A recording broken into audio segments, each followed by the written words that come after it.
Good morning, friends. I pray that wherever in the world you are right now, that the next 2 minutes are a blessing to you, so you can be the blessing to the people the Lord has put in your life today.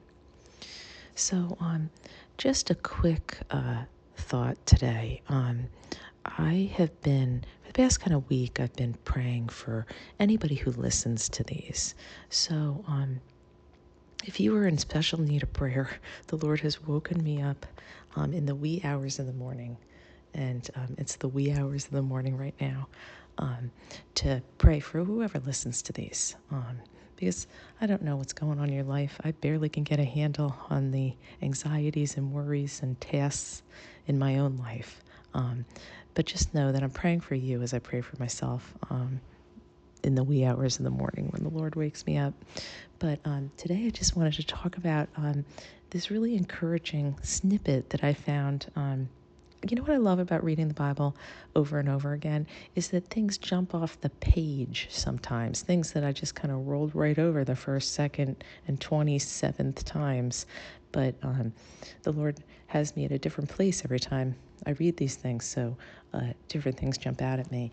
And there's this little story in Exodus that I had heard before. I've heard before, I've read it before, but never noticed this little piece of it.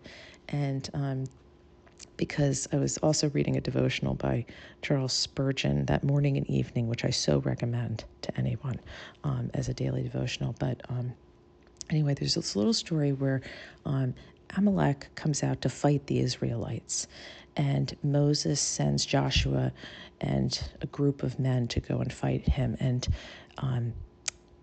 And the story says that while Moses looked on, he held his hands up, and as long as his hands were raised, Joshua was winning the fight, and the Israelites were winning the fight. And he was able to hold his hand up until the end of the day, but he needed help.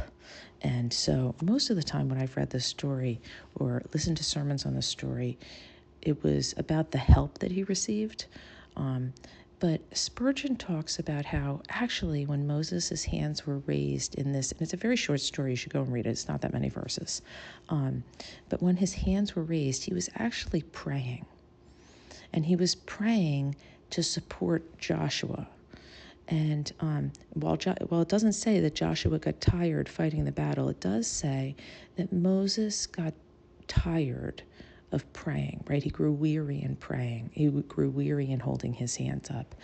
And that little difference that Spurgeon pointed out to me made this story oh so ever relatable.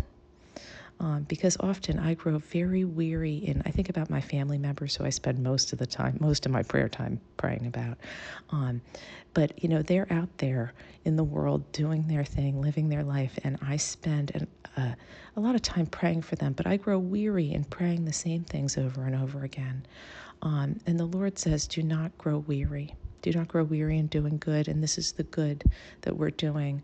We are praying for these people that we love. We're praying for the people around us. So I would encourage you today, whatever it is that the Lord has put on your heart to pray about, do not grow weary in doing it. Or if you grow weary, ask the Lord for extra special strength to remain steadfast in prayer, in putting these people and putting yourself before the Lord, because He can give you strength. Anyway, that's it. That's my little story and moment for today, and I pray that it was as much of a blessing to you as it has been to me to encourage steadfast praying, and to ask the Lord for special strength in it. So I pray that this was a blessing to you as it was to me, as you stay in or go out and be the blessing. Till next time, Katie.